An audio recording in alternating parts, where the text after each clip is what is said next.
Buenos días, alumnos. Buenos días, querido padre de familia. Soy el profesor Esteban Matius Benavides, profesor del área de CTA, con nuestro curso de biología, con el tema biotopo, dirigido para el tercer año de secundaria.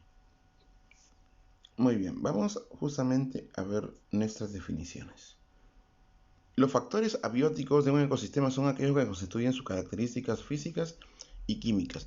Esto incluye a todo el ambiente inerte.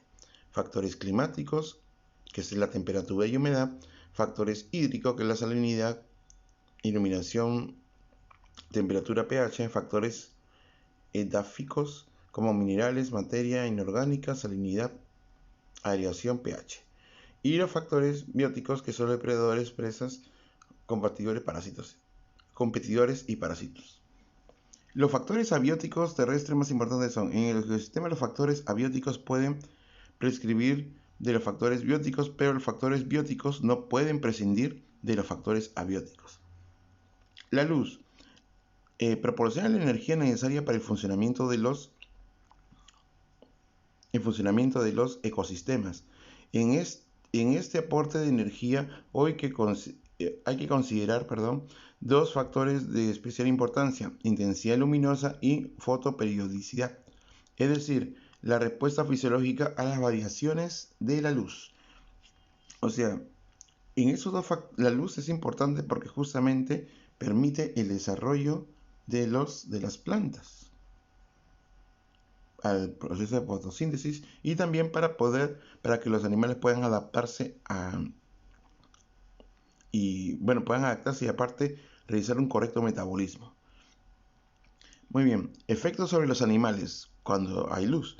Diurno, el ritmo reproductivo y migración también depende de la intensidad de la luz diaria. Ejemplo, el águila. Nocturno, los animales nocturnos utilizan mayor cantidad de bastones. Por ejemplo, la lechuza. Efectos sobre las plantas.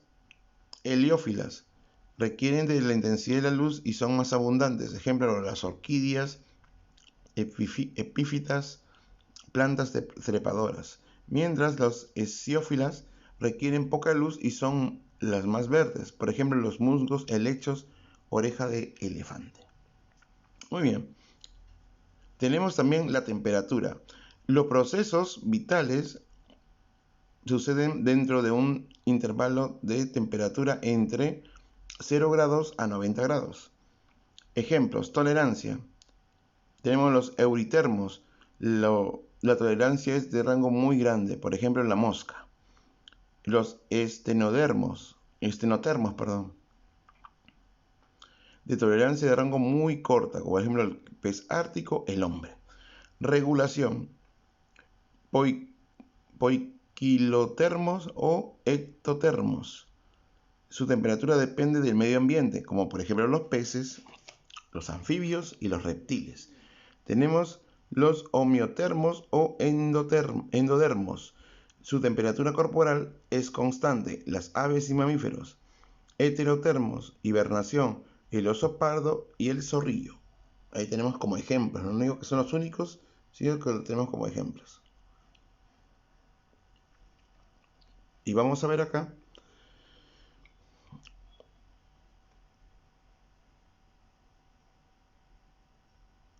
son los márgenes de la existencia de agua líquida.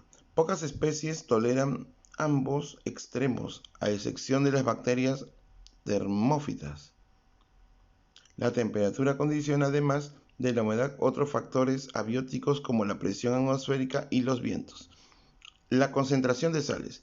Principalmente este factor afecta los organismos acuáticos y así lo clasificamos: animales y plantas. Salinidad. Eurialinos, el salmón por ejemplo. Los esteriolinos, la trucha. En las plantas halófitas, las totoras y la grama salada. Glucófitas, el llantén. Agua. El agua puede encontrarse en el medio ambiente en forma de vapor en la atmósfera, en la humedad atmosférica, en forma de agua líquida, la más útil biológicamente, o en forma de hielo o nieve. La escasez de agua ocasiona graves problemas. El agua estancada almacena calor. La humedad del suelo afecta la distribución de las plantas adaptadas a una humedad específica. El 22 de marzo que se celebra el Día Mundial del Agua. Plantas. Tenemos en las plantas, con respecto al tema que estamos viendo, el biotopo, tenemos plantas xerófitas, adaptadas a los suelos con poca humedad, como los ambientes de los desiertos y cálidos. Plantas mesófitas requieren pequeña cantidad de humedad, pero de forma constante. Plantas hidrófitas. Plantas acuáticas poseen neumatóforas, flotadores y raíces capaces de absorber los nutrientes disueltos en agua. Plantas higrófitas tenemos, y como por ejemplo que tenemos en las mesófitas tenemos el geranio y las plantas frutales. Las plantas hidrófitas tenemos la lenteja de mar, Victoria regia, el lirio de agua. Y las plantas higrófitas, tenemos el plátano y los helechos. Animales terrestres, tenemos los acuáticos, los dulceacuícolas y marinos. Muy bien. Y como dato muy importante, las plantas acrófitas, que saltan a poca humedad, tenemos como ejemplo el cactus, ¿no?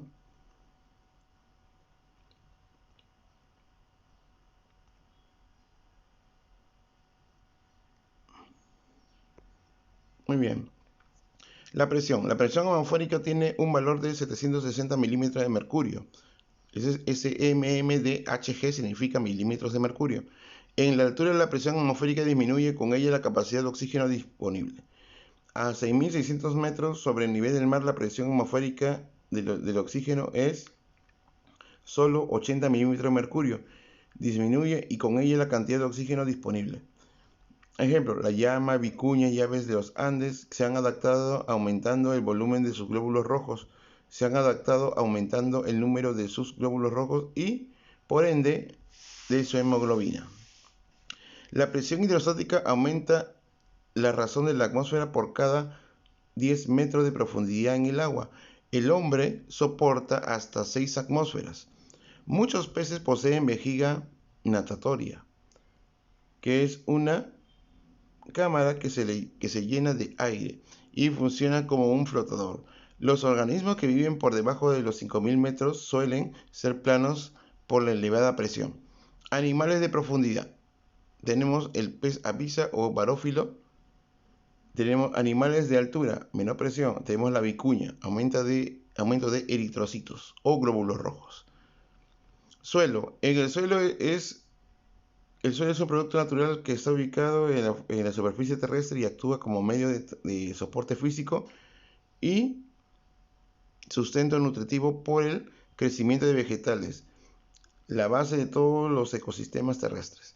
También en él habitan microorganismos como bacterias y hongos, además de una microfauna por insectos y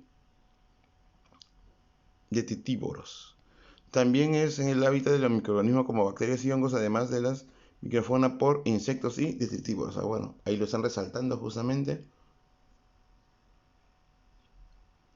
Lo que se dice, en el suelo se distinguen varias capas, las cuales denominamos horizontes. Horizonte O, mantillo de hojas y detritos orgánicos, desintegración gradual, materia orgánica parcialmente descompuesta. Horizonte A, capa superficial rica en humus, materia orgánica en desintegración muy avanzada con presencia de raíces, actividad microbiana alta y organismos diversos. Horizonte A2, porque se fue primero A1. Los materiales disueltos por el agua son arrastrados hacia abajo, también llamados zona de lavado y horizonte de transición. Horizonte B, formado por un potente mineral muy desmenuzado, color rojizo debido a la gran acumulación de óxido de hierro, aluminio, así como la arcilla, con menor actividad microbiana. Horizonte C, formado por fragmentos de rocas poco desmenuzadas, capa donde la roca madre está en proceso de meteorización. Actividad microbiana generalmente muy baja. Roca madre parcialmente fracturada, el agua puede filtrarse por las grietas, roca madre que origina el suelo. Muy bien, muchachos. Entonces, ustedes van a tener que hacer toda esa actividad que es acá. Claro, yo les he leído y ustedes pueden profundizar justamente ese aprendizaje, ¿sí? Entonces tienen para resolver esa tarea, ¿sí? Y bueno, pues a partir de esta fecha se le va a dar 24 horas después de publicado este video. Después de publicada la actividad, tiene 24 horas para poder entregarlo, ¿sí, muchachos? Entonces, a ponerse las pilas y a trabajarlo de manera adecuada. Nos vemos hasta el día de mañana. Cuídense, chao.